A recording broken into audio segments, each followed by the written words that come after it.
Tollywood young hero Teja సజ్జా ఇప్పుడు మిరాయి మూవీతో బిజీగా ఉన్న విషయానికి తెలిసిందే. చైల్డ్ ఆర్టిస్ట్గా కెరీర్ను స్టార్ట్ చేసిన తేజ ఆ తర్వాత లీడ్ రోల్లో పలు సినిమాల్లో నటించారు. కానీ సరైన ఫేమ్ను దక్కించుకోలేకపోయారు. హనుమాన్ మూవీతో బ్లాక్ బస్టర్ అందుకున్నారు.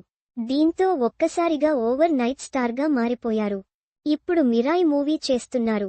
కార్తీక్ ఘట్టమనేని దర్శకత్వం వహిస్తున్న ఆ cinema people media factory banner పై టీజీ విశ్వప్రసాద్ గ్రాండ్గా నిర్మిస్తున్నారు. యాక్షన్ అడ్వెంచర్ జోనర్లో రూపొందుతున్న ఆ సినిమా తేజ సూపర్ యోధగా కనిపించనున్నారు. రితికా హీరోయిన్గా నటిస్తుండగా మంచు మనోజ్ కీలక పాత్ర పోషిస్తున్నారు. గౌర హరి మ్యూజిక్ అందిస్తున్న మిరాయి మూవీ షూటింగ్ శరవేగంగా జరుగుతోంది. అదే సమయంలో ఆడియన్స్లో భారీ అంచనాలను నెలకొల్పింది. మేకర్స్ రిలీజ్ చేసిన గ్లింప్స్ కు సూపర్ రెస్పాన్స్ వచ్చింది.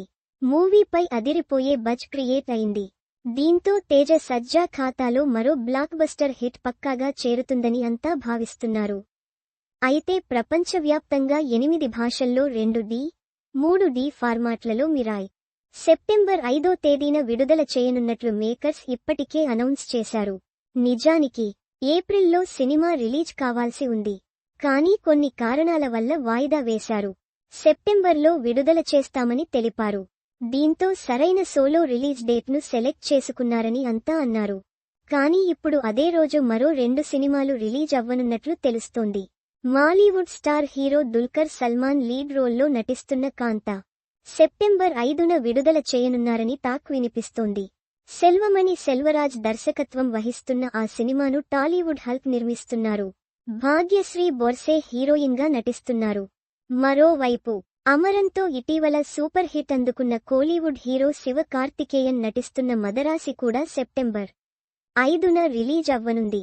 మురుగుదాస్ తెరకెక్కిస్తున్న ఆ మూవీపై మంచి అంచనాలు ఉన్నాయి. దీంతో మిరాయికు పెద్ద తలనొప్పి వచ్చినట్లు తెలుస్తోంది. ఎందుకంటే పాన్ ఇండియా మూవీ కనుక చిక్కులు తప్పేలా లేవు. ముఖ్యంగా ఇతర రాష్ట్రాల్లో మార్కెట్ పరంగా మిరాయి మూవీకి గట్టి పోటీ ఉండేలా కనిపిస్తోంది. అయితే కంటెంట్ ఉంటే ఎప్పుడైనా ఎక్కడైనా సక్సెస్ అవ్వవచ్చు. తేజ ఇప్పటికే హనుమాన్ మూవీతో అది ప్రూవ్ చేశారు. మరి ఈసారి మిరాయితో ఏం చేస్తారో, ఎలాంటి హిట్ అందుకుంటారో వేచి చూడాలి.